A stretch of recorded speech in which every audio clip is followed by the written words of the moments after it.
আসসালামু আলাইকুম। আলহামদুলিল্লাহ আমার থাইল্যান্ডের বেগুনি ধানের শীষ বের হওয়া শুরু করেছে। তবে যখন শীষ বের হয়েছিল না, যখন টোটালি বেগুনি দেখা যাচ্ছিল তখন আরও সুন্দর মনে হচ্ছিল বা সুন্দর আমার কাছে লাগতেছিল।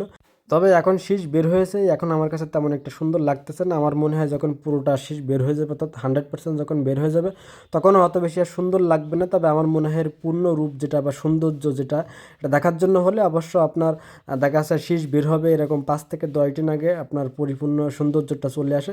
যেমন আমার এখান থেকে 5-6 দিন আগে তেমন শীষ বের হয়েছিল না, তখন অবশ্য অনেক সুন্দর লাগতেছিল। এখন স্বাভাবিক ধানের কালারের সবুজের মতো এটা চলে আসছে, মানে শীষ যেটা স্বাভাবিক কালার হয় অন্য অন্য ধানের তুলনায় শীষটাও সেম।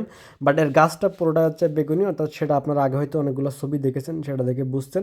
বাট এর পুরোটাই বেগুনি হয়, আপনার শুধুমাত্র গাছটাই বেগুনি, আর ধান যেটা এটা স্বাভাবিক অন্য ধানের মতো নর্মাল ধান হয়। অনেকেই আমার এই ধানের চাষ পদ্ধতি জানতে চেয়েছেন। চাষ পদ্ধতি স্বাভাবিক অন্য অন্য ধানের মতোই আমি করেছি, এক্সট্রা এখানে টোটালি কোনো কেয়ার করা হয়নি। স্বাভাবিক অন্য বিশেষ করে আঠাশ ধানে আমি বেশি করি, আঠাশ ধানের মতোই সেম প্রসেস করেছি।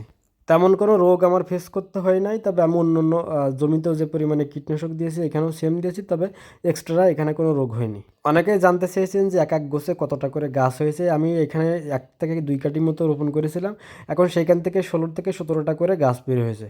অন্যান্য ধানের যে শীষ যে পরিমাণে লম্বা হয় সে তুলনায় শীষ অত বেশি লম্বা মনে হচ্ছে না।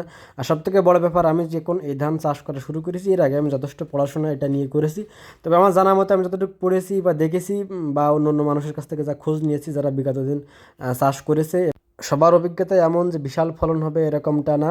জাস্ট এটা শখে আপনারা করতে পারেন। বাণিজ্যিকভাবে যে দেখা যাচ্ছে আপনি 50 বিঘি 10 বিঘি 20 বিঘা করবেন তাহলে কিন্তু লস কনফার্ম খাবেন, এরকমটা করা যাবে না। বা আমারও এখনও যেহেতু ফলন হয় নাই, আমি নতুন, তবে আমারও ধারণা এটা আমরি করা যাবে না। আপনারা চাইলে শখে 2-5 কাঠা করতে পারেন, এর বেশি এটা করার কোনো যুক্তি নেই। আর বিশেষ করে যাদের আপনাদের ফেস ভ্যালু নয়, বিক্রির ব্যবস্থা এরকম নেই, তারা করলে তো আরও বাস খাইতে পারেন। যদি বেশি পরিমাণে করেন আপনারা কিন্তু ওই রকম দামে বিক্রি করতে পারবেন না। যে পরিমাণে এর উৎপাদন একদমই কম কিন্তু অন্য অন্য ধানের তুলনায়, সে তুলনায় অবশ্য দাম আপনার বেশি হওয়ার কথা, কিন্তু সবাই কিন্তু ওই বেশি দামে আপনারা বিক্রি করতে পারবেন না। এই জন্য যারা করবেন আপনার লিমিটের ভিতরে রেখে করবেন, অতিরিক্ত করবেন না, তাহলে কিন্তু ধরা খাওয়ার সম্ভাবনা আছে। বছরে এই ধান 2 মৌসুমে চাষ করতে পারবেন, সেটা হচ্ছে আপনার বোরো বা আমন, এই 2টা মৌসুমে আপনারা চাইলে চাষ করতে পারেন। এছাড়াও 12 মাসই হবে, বাট ফলন কম বেশি হতে